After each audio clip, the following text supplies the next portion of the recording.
Are you struggling with polynomials and you're confused between the consistent and inconsistent linear equations? Then this video is for you. Hey everyone, welcome to Maths by Neha Gupta. In today's video, we will do question number 3 of exercise 3.1, in which we will deal the consistent and inconsistent linear equations. Let's begin. And the statement is, on comparing the ratios a1 by a2, b1 by b2 and c1 by c2, find out whether the following pair of linear equations are consistent or inconsistent. चलिए first जो हमारे पास part है,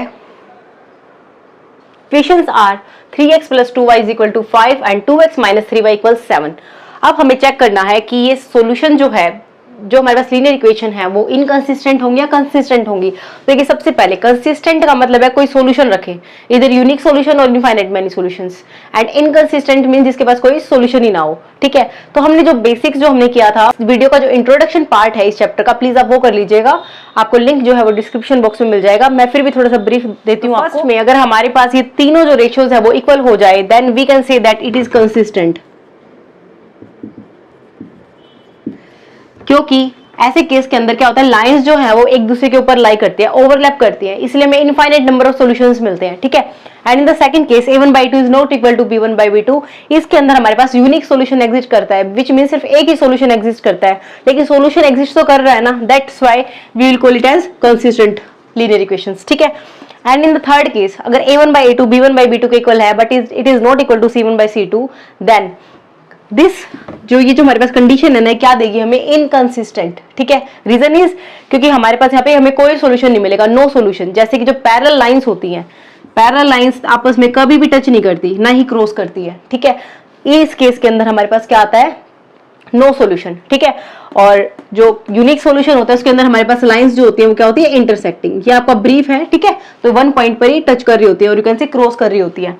और जो infinite many solutions देता है वो लाइंस देखिए इस टाइप की होती है, एक के ऊपर एक लाई करती है. तो जो हर एक जो पॉइंट है ना वो उसी का सॉल्यूशन बन जाता है. ठीक है, इसलिए ये जो तीन कंडीशंस है, एक्चुअल में हमें ये तीनों कंडीशन में से कोई भी एक कंडीशन देखना है कि हमारी जो गिवन इक्वेशन है उसमें कौन सी कंडीशन सेटिस्फाई कर रही है, उसके अकॉर्डिंग हम बता पाएंगे कि जो हमारी लीनियर इक्वेशंस है वो कंसिस्टेंट है या इनकंसिस्टेंट है. ठीक है, चलिए तो देखिए जो जनरल इक्वेशन है हमारी ये वाली है, इसके अकॉर्डिंग हम इसके a1 b1 c1 and a2 b2 c2 find out कर लेते हैं. तो a1 जो है वो कितना हमारे पास 3, b1 is 2 and c1 is 5. Constant term है, अगर हम इसको राइट हैंड साइड में लेके जाएंगे तो माइनस ऑफ c1 हो जाएगा, जिसको हम कोई न्यू नेम भी दे सकते हैं. ठीक है, तो कांस्टेंट ही है, इधर नेगेटिव और positive. And a2 is 2, b2 is minus of 3 and the c2 is 7. अब हमें रेशियोज निकालने हैं. a1 अपॉन a2 किसके इक्वल आएगा, 3/2. ठीक है, b1 अपॉन b2 किसके इक्वल आ गया, 2 अपॉन माइनस का 3, और you can write minus 2 upon 3. अब देखिए c1 by c2 निकालने की यहाँ पर जरूरत ही नहीं है, बिकॉज इन दोनों से हमें क्या पता लग रहा है कि जो a1 by a2 है वो हमारा इक्वल नहीं है b1 by b2 के. ठीक है, दोनों ये इक्वल ही नहीं है, तो हमें थर्ड केस में जाना ही नहीं है. c1 by c2 एग्जिस्ट मतलब वो इक्वल है नहीं है, डज नॉट मैटर, क्योंकि अगर ये दो एक आपस में इक्वल नहीं है, विच मीन्स इंटरसेक्टिंग लाइंस हमें मिलेगी और यूनिक सॉल्यूशन मिलेगा. And if we have one solution और infinite many solution, then we can say that the linear equations are consistent. Okay, चलिए सेकंड पार्ट करते हैं. देखिए सेकंड पार्ट जो है उसके अंदर हमारे पास ये दो इक्वेशंस हैं, तो हम direct a1 upon a2 find out करते हैं. द रेशियो जो है a1 by a2 किसके इक्वल है, 2 अपॉन 4 विच गिव्स 1 अपॉन 2.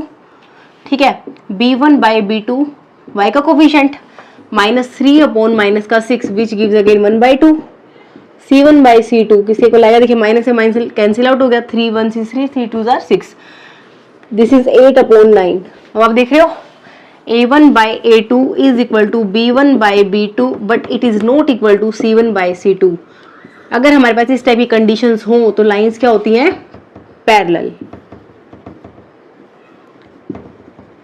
ठीक है, having no solution, therefore are inconsistent. ठीक है, चलिए थर्ड पार्ट करते हैं इस इक्वेशन का.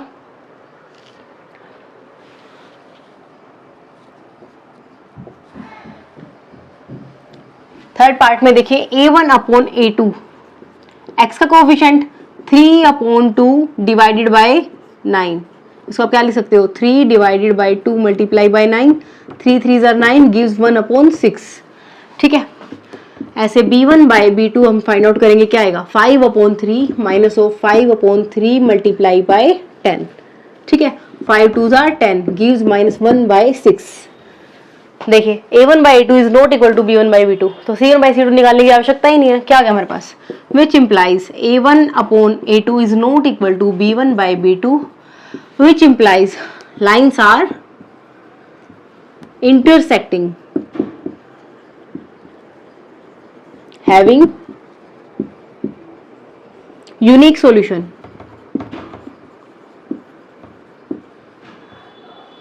इसलिए क्या आ गया हमारे पास, कंसिस्टेंट।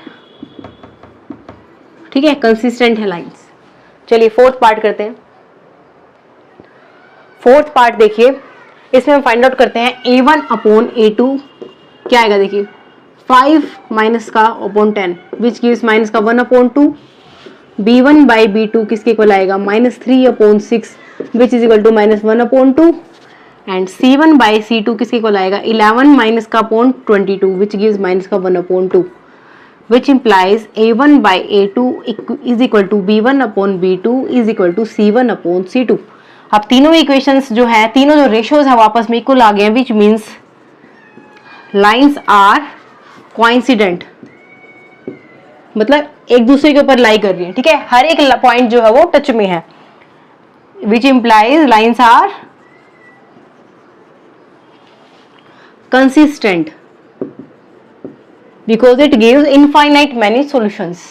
ठीक है, चलिए देखिए fifth part, this is the last part of this question. a1/a2 अगर हम फाइंड आउट करें तो क्या आएगा 4/3 multiply by 2 which gives 2 2 jar 4 2/3। b1/b2 अगर हम फाइंड आउट करें तो क्या आएगा 2/3 and c1 by c2 gives 8/12, 4 2 jar 8 4 3 jar 12 which also gives 2/3, which implies a1 by a2 is equal to b1 by b2 is equal to c1 by c2। Again lines are coincident and consistent। ठीक है, lines जो है वो coincident भी होंगे और consistent भी होंगी, which means it is these lines having infinite number of solutions. I really hope ये वीडियो आपके लिए यूजफुल रहा होगा। मिलते हैं नए वीडियो में, तब तक के लिए do like, subscribe and share. Thank you.